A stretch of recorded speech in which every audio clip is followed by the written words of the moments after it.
ایک بار ایک شریر یہودی نے محض شرارت میں حضرت محمد صلی اللہ علیہ وآلہ وسلم کی خدمت میں کھجور کی ایک گٹھلی پیش کی اور یہ شرط رکھتے ہوئے کہا کہ اگر آپ آج اس گٹھلی کو مٹی اور پانی کے نیچے دبا دیں اور کل یہ ایسا تناور کھجور کا درخت بن کر زمین پر لہلہانے لگے جس میں پھل یعنی کھجوریں بھی پیدا ہو جائیں تو میں آپ کی تعلیمات پر ایمان لے آؤں گا، گویا مسلمان ہو جاؤں گا۔ رسول مکرم صلی اللہ علیہ وآلہ وسلم نے اس کی یہ شرط تسلیم کر لی اور ایک جگہ جا کر آپ صلی اللہ علیہ وآلہ وسلم نے اس گٹھلی کو مٹی کے نیچے دبا دیا اور اس پر پانی ڈالا اور اللہ سبحانہ و تعالی سے دعا بھی کی اور وہاں سے واپس تشریف لے آئے۔ اس یہودی کو دنیاوی اصولوں کی کسوٹی پر یقین کامل تھا کہ ایک دن میں کسی طرح بھی کھجور کا درخت تیار نہیں ہو سکتا،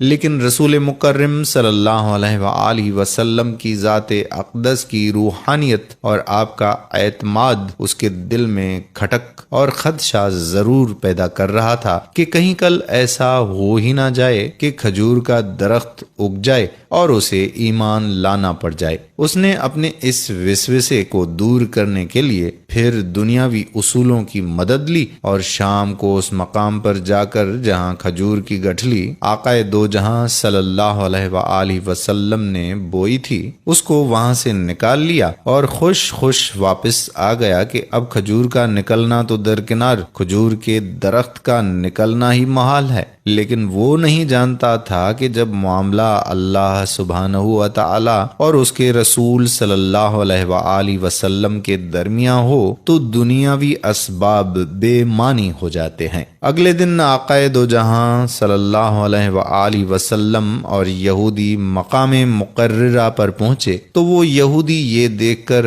حیران رہ گیا کہ وہاں ایک تناور درخت کھجور کے گجوں سے لدا کھڑا ہے۔ اس یہودی نے جب اس کی کھجور کو دیکھا تو اس میں گٹھلی نہیں تھی تو اس کے منہ سے بے اختیار نکلا کہ اس کی گٹھلی کہاں ہے۔ مرقوم ہے کہ اس موقع پر رسول اللہ صلی اللہ علیہ وآلہ وسلم نے ارشاد فرمایا کہ گٹھلی تو تم نے کل شام ہی نکال لی تھی، اس لیے گٹھلی تو کھجور میں نہیں ہے، البتہ تمہاری خواہش کے مطابق کھجور کا درخت اور کھجور موجود ہے۔ کہا جاتا ہے کہ وہ یہودی اللہ سبحانہ تعالیٰ کے اذن سے رسول اللہ صلی اللہ علیہ وآلہ وسلم کے اس معجزے کو دیکھ کر مسلمان ہو گیا۔ اس واقعے کے بعد سے آج تک بغیر گٹھلی والی معجزاتی کھجور مدینہ منورہ میں خوب اگتی ہیں، دکانوں پر فروخت بھی ہوتی ہے۔ اس کھجور کا اصل نام سکھل ہے، اسے سخل بھی کہتے ہیں، اور اگر آپ کو نام یاد نہ بھی رہے تو آپ اسے بے دانہ کھجور کہہ کر بھی طلب کر سکتے ہیں۔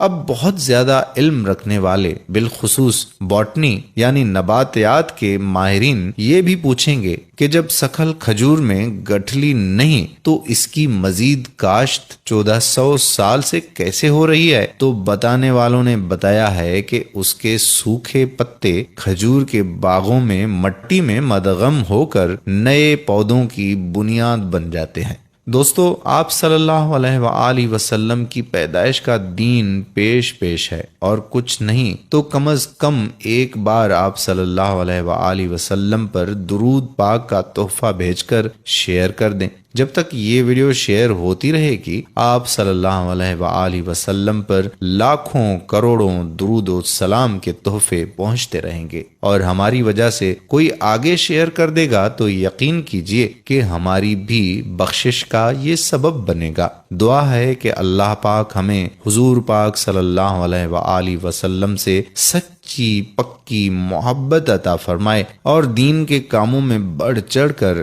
حصہ لینے کی توفیق عطا فرمائے، آمین ثم آمین، وما علینا الا البلاغ المبین۔